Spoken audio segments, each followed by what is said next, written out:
শেখ হাসিনার পতনের পর সামাজিক যোগাযোগ মাধ্যম ফেসবুক জুড়ে একের পর এক গুজব ছড়িয়ে পড়ে।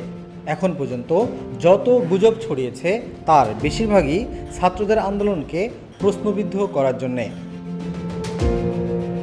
15 আগস্ট ধানমন্ডি 32 নম্বর সড়কের পাশে আওয়ামী লীগের নেতাকর্মীদের ঠেকাতে অবস্থান নেয় কয়েকশো শিক্ষার্থী। এদিন সকাল থেকেই কয়েকজন আওয়ামী লীগ নেতা 32 নম্বর সড়কের দিকে আসতে চাইলে বাধা দেয় আন্দোলনকারী শিক্ষার্থীরা।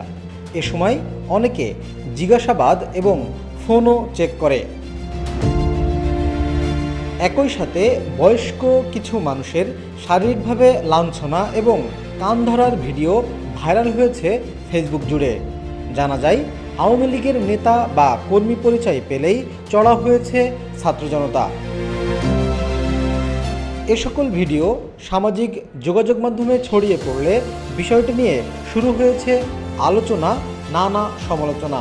এ বিষয়ে জানতে জগন্নাথ বিশ্ববিদ্যালয়ের সমন্বয়ককে কল করা হলে তিনি রূপালী বাংলাদেশকে বলেন, ছাত্রদেরকে এই ব্যাপারে যথেষ্ট সচেতন থাকার জন্য আহ্বান জানিয়েছি যে কোনো ধরনের অপ্রীতিকর ঘটনা এবং বিচার বা কোনো একটা ঘটনা নিজের হাতে তুলে না নেওয়ার জন্যই আমরা সবসময় বলেছি। এখন আমরা একটা নতুন রাষ্ট্র কাঠামো গঠন করার প্রক্রিয়ার মধ্যে আছি, রাষ্ট্র সংস্কারের একটা প্রক্রিয়ার মধ্যে আছি। তাহলে অন্তর্বর্তীকালীন এই সরকারের উপর তো আমরা আস্থা রাখছি এবং যে কোনো ধরনের যদি অন্যায় হয়, যে কোনো ধরনের যদি কোনো ধরনের অত্যাচার হয় বা যারা অত্যাচার করেছে অতীতে তাদেরও যদি বিচার করার প্রয়োজন হয়, সেটা এই সরকার তার বিচার কাঠামোর মধ্য দিয়ে সেটা করবে। আমরা এটাই সবসময় বলেছি। এখন ওরা যেগুলো করে বেরিয়েছে এতদিন ধরে, সে একই কাজ যদি আমরাও করি তাহলে কোনো পার্থক্য থাকবে না।